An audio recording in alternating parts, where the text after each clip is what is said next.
sequence of piping design activities. And the process flow diagram, it gives the input to heat and mass balance. After the heat and mass balance, there is a hydraulic or equipment sizing calculations. Process flow diagrams and heat and mass balance gives the input directly to the PID, and the hydraulic equipment sizing calculations also gives the input to the PID.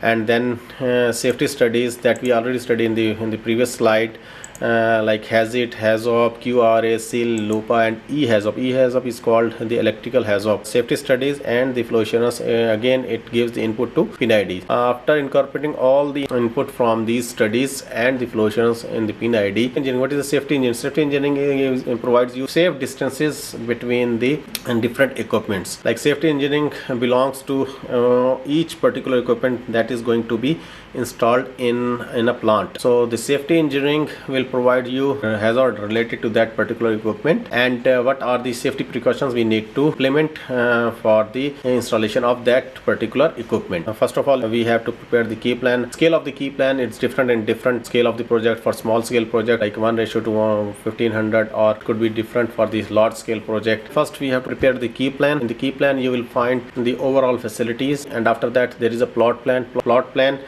Scale is 1:1000, but it again depends on different project to project. Small scale project, the scale would be different. For the large scale project or big project, this scale could be different. Large scale project, there after the plot plan there could be a unit plot plans. After the unit plot plans there is equipment layouts, and the scale of the equipment layout is again 1:500. After that equipment layouts, there are GADs, piping general arrangement drawing. Scale for the piping general arrangement drawing is 1:250, and after that there is piping layouts.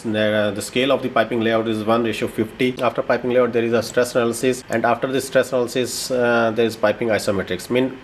The stress analysis is not like in between activity, it is a side activity that gives the input to piping layout, and after the piping layout is freezed based on the stress analysis. Why we do the stress analysis, that's a separate topic. I'll cover it in a separate presentation. And after the piping layout there is a piping isometrics. Material engineering get the feedback from heat and mass balance. Heat and mass balance provides the duty and purpose of each equipment in process system. It provides the design temperature and pressure and fluid composition. Based on the fluid composition, our material engineering group they decide appropriate material for that particular design conditions and the fluid compositions and the environmental condition. And after the material engineering freezed material, it represents in the material selection report and material selection diagrams. And after the material selection report and material selection diagrams, the input goes to PMS, piping material specifications. Based on these MSR and MSD's piping material specifications, specify the material for the pipings, and based on the PMS the valve datasheets prepared. We will study in detail in the next few slides. And after the valve datasheets there are the valves MRs, and after the MRs and the piping isometrics, we got the piping and the valve MTU, that is for the procurement purpose. So basically this is a sequence of the process and piping related activities. Like the input for the plot plan comes from the process flow diagram and the safety engineering, and after this key plan, plot plan, unit plot plan, equipment layout, piping general arrangement drawings, piping layouts, and after stress analysis the piping isometric. And on the other side, from the heat and mass balance, we got the material engineering input, like design parameters for that particular equipments and the fluid composition. Based on that, the material engineer prepared the material selection report and material selection diagrams, and based on these material selection report, material selection diagram, we prepared the PMS, piping material specifications, and piping material specification. Based on the piping material specifications, datasheets and MRs in general you can say that prepared. Normally the valve MTOs we get it directly from the PID, and the piping MTOs completely extracted from the 3D model or from the isometric. Then sequence of piping design activities continue. The execution stage, the detailed engineering design phase of the project. Piping engineering has 3 sub-disciplines. In some companies there are 3 sub-disciplines, and in some companies there are 4 sub-disciplines inside the piping design engineering. Here I am just taking 3 groups as a subgroups. For example, piping layout group, then piping stress and support group, and then piping material group. In some companies, the pipe sports group is separate group. So there are 4 groups in that case, like piping layout group, piping stress group, piping sport group, and piping material group. So for each group, we have a separate deliverables and the separate activities for each group. For example, piping layout.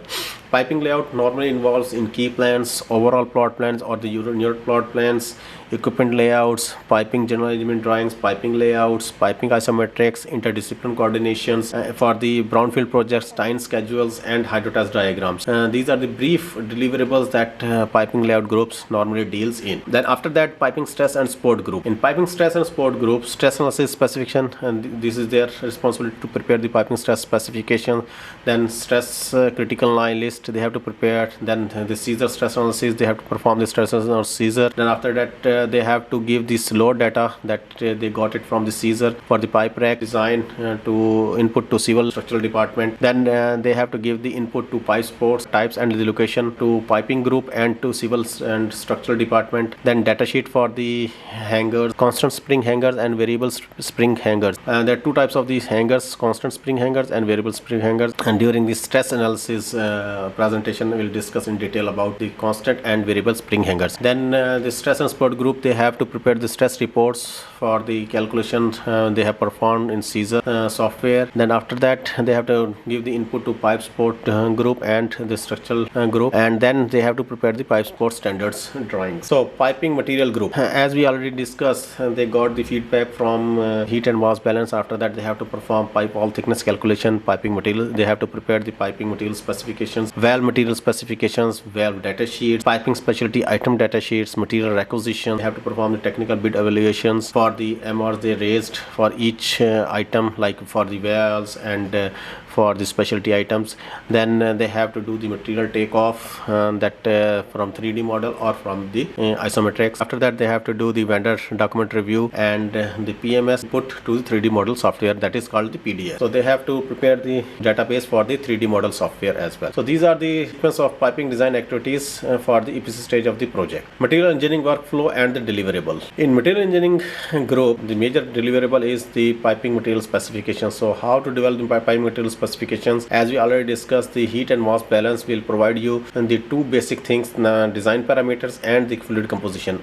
Based on that, the material engineer will select the material of the piping, material of the equipment. He will specify these information in material selection report and material selection diagram, and he will give you the basic information for the corrosion allowance as well, that need to be specified for each equipment based on the material. So after the MSR and MSDs, there is a PMS, piping material specification, that need to be prepared. And the input for the piping material specifications are, we are getting the input from line list. All the design parameters are there in the process line list. The design parameter means design pressure, design temperature, operating pressure, operating temperatures. Then the surveys, all these things are available in process line list. So after that, we need some basic piping classes from some international company like Shell standards. In Aramco, they have their own piping classes. We have to take the basic piping classes from the company standards, and after that we have to further develop it based on our project requirement. Then ASME B 16.5, from there we have to get pressure and temperature rating, that is called the PT rating, and the corrosion allowance we normally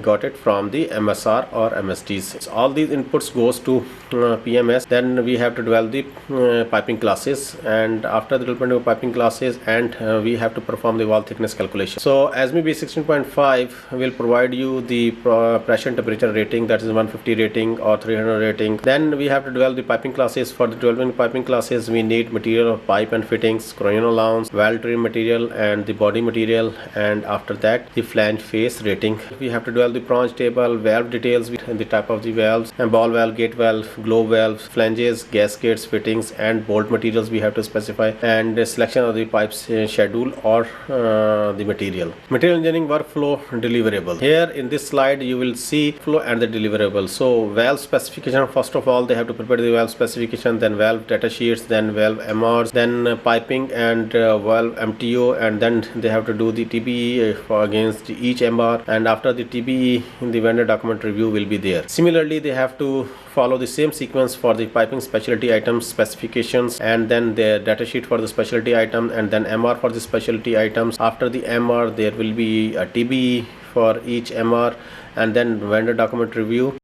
They have to prepare some other specification like insulation and painting specification, fabrication and welding specifications, shop and field testing specifications, and after that reinforcement pad calculation they have to perform. It depends on case to case basis. Then heat tracing or jacketing specifications, then corrosion study reports they have to prepare, and material testing report they have to prepare. Pressure testing procedure they have to prepare, and specialty item list their responsibility. Piping layout activities, data required for plot plan preparation. So the basic thing is what are the documents required to prepare the plot plan. Data required for plot plan preparations are PFD and PNIDs or the PNIDs, equipment sizing from the hydraulic calculations, equipment list, line list, and after these basic informations we need the geotechnical survey report. Geotechnical survey report is the first step in the construction or consolidation of a site. It includes information about soil consistency and structure, groundwater level, and recommendation for the technical project. After drilling, the samples are collected from the ground and taken to the lab for analysis. Geotechnical reports will give you the water level and the soil properties. Topographical survey. In the onshore topographical survey, we have to the professional land surveyors are used to map and identify the terrain features of the land area. They accurately account for any existing objects or on or nearby the surface, such as building, streets, manholes, walkways, retaining walls, utility poles, and trees. So topographical survey will give you the information about the top surface of the land. Geological survey or geophysical survey report. Normally it is for the offshore projects. The goal of the geophysical survey is to produce maps or models that indicate the earth's geography or rock distribution under the surface or the water level. Underground survey report. This is also very important. Underground survey report. What are the existing facilities underground? Like in brownfield project, you have to perform an underground survey report. It's very important. But for the greenfield as well, you have to perform the underground survey report so that you can identify if there is anything underground on the plot. Meteorological data, the true north, plot north, prevailing wind direction, and seismic data. All these data we need to get it from the meteorological department of that country or the land. Then there are some regulations, obligations for the local government and the body that need to be complied with, otherwise cannot construct the facility in that particular country or the land. Then there are HSE guidelines. HSE guidelines will provide the safety distances, the charts from the company like PIP, IRI, NFPA, GAP, OSHA. Each company, big company like Shell, they have their own safety distances. Aramco, they have their own safety distances. So all these distances, safety distances we need for the development of the plot plan.